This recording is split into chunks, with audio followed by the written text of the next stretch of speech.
So the reason why people seemingly don't care about the White House Correspondents' Dinner, I would say attempted shooting.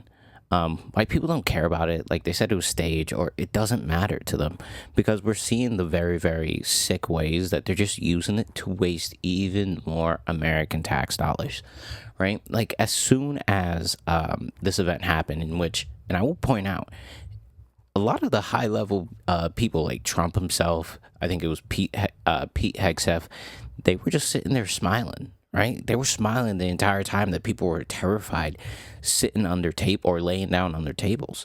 And the very next day, I think Lindsey Graham, or 2 days later, Lindsey Graham is saying, "Oh, we need to use $332 million of taxpayer money to build this elaborate 90,000 square foot ballroom, right?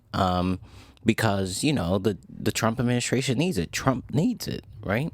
And we can use the private donations to build China or something like that." And I'm just looking at an article from Fox News from not even a month ago, right? March 29th, in which they were reporting that it was going to be privately funded and not going to rely on taxpayer dollars. But as soon as they run into legal trouble, they want to run to the piggy bank and just steal even more money. Like these people are so gross, and I think kind of evil, because what are you using the private donations for now, right? They're being halted by, I would say, a court proceeding, if I understand that correctly. And the other thing is, now that they want to steal our money, right, the proposed ways in which they would utilize our money to do this is through customs fees and national parks fees, which I guess focus on customs fees again, right? If I have this wrong, I'm thinking about that's just tariffs, right? Which again, just putting more costs on American citizens for the goods that they buy because we don't manufacture ourselves here in this country, right? And then national park fees, in which Donald Trump is already proposing to cut 25% of the national parks budget, which is probably the most, I would say, cost-effective dollar for dollar investment, because I think for every dollar we put into the national park system, we get $17 back.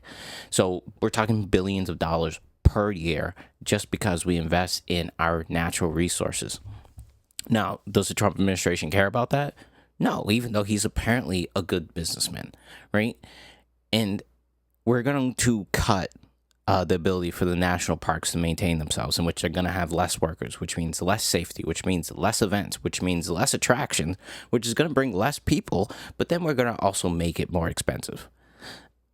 Like they're running the private equity playbook where they think they can just put a bunch of debt on us and just load out all the value to build a ballroom, which, if I'm imagining, is not going to be finished by the time Donald Trump even wants it to be done. A $90,000 security enhanced ballroom.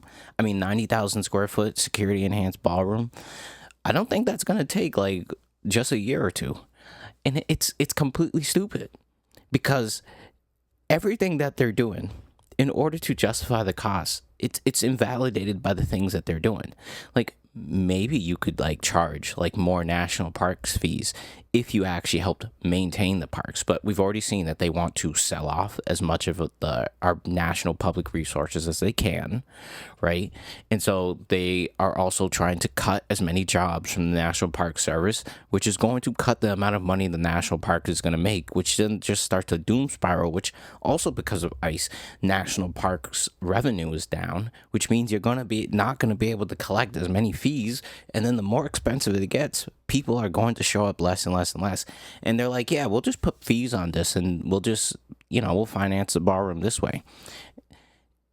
And I don't get it.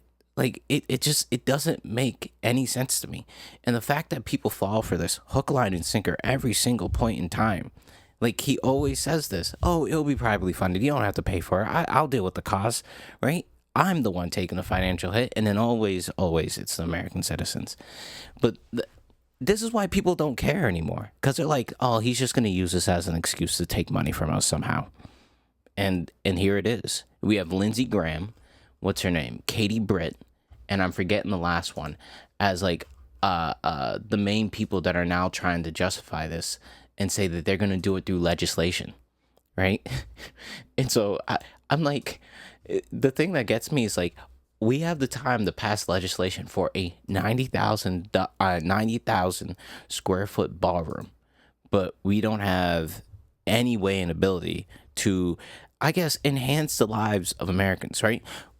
We don't have money to pay for any like renewable energy to lower the cost of people's expenses, right? But we have money to pay off those companies to not build those things, right?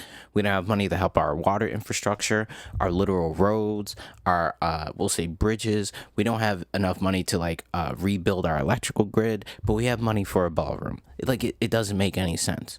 And I get it, they're building a bunker below that, whatever, situation room kind of stuff. But the point is that this is why people don't care. And the apathy that they're building in is a dangerous kind of precedent that they're going to set up for us. Because there are going to be a lot of things after these people that is going to require trust and an emotional investment in kind of providing for the future. And these people are destroying it. Like these old ghouls that just need to go are destroying our ability to care about what happens on a day to day basis from our country.